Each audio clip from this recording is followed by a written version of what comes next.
In our gospel reading today, we hear about Jesus calming the storm. And this happened on the Sea of Galilee, where storms quickly come up, just as they do in our lives sometimes.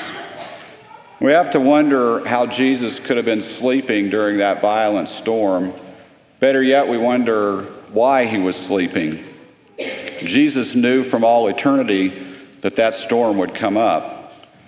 And maybe it was to teach his disciples that they need to rely on him in order to weather the storms of their life. But with Jesus, they were always safe. Intellectually, the disciples knew that Jesus had the power to save them. Otherwise, they wouldn't have woken him from his sleep with their plea for help.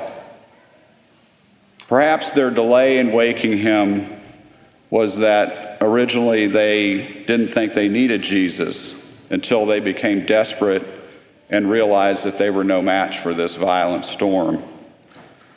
The boat in this story is a symbol for the church.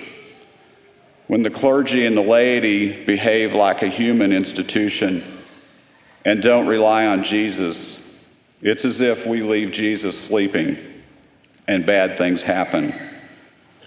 But when the church turns to Jesus in her desperation, the storms attacking the church are calmed.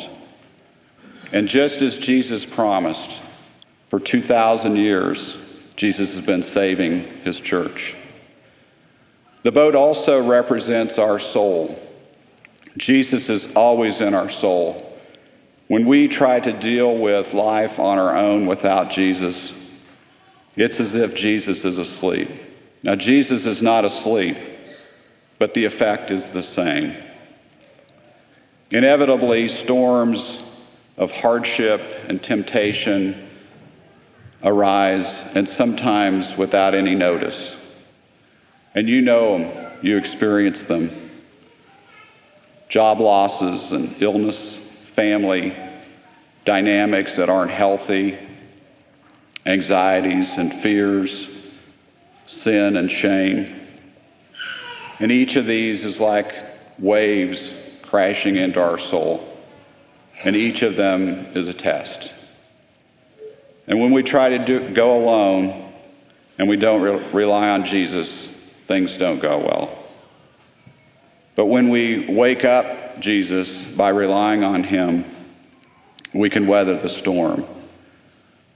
Sometimes we don't weather the storm in the way that we anticipated or maybe we even hoped for. But when we rely on Jesus, we always progress spiritually when we go through those trials. These truths are hard to remember when things are going well in our life, and we're tempted to believe that we don't need Jesus. These truths are hard to believe when we're in the middle of a storm, and we're tempted to think that relying on God won't help us.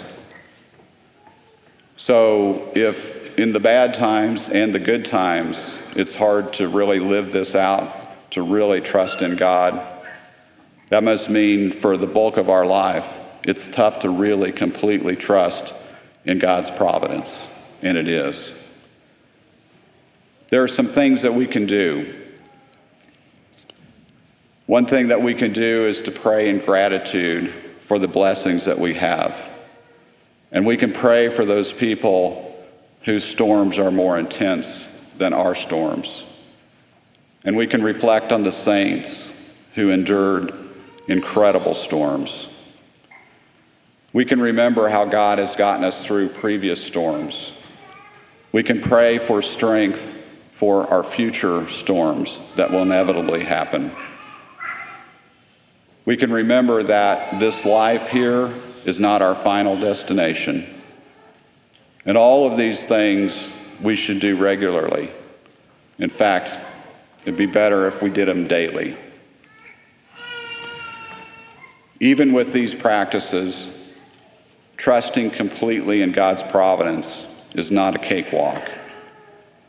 And so sometimes all we can do is just pray, "Oh Lord, I believe. Please help my unbelief."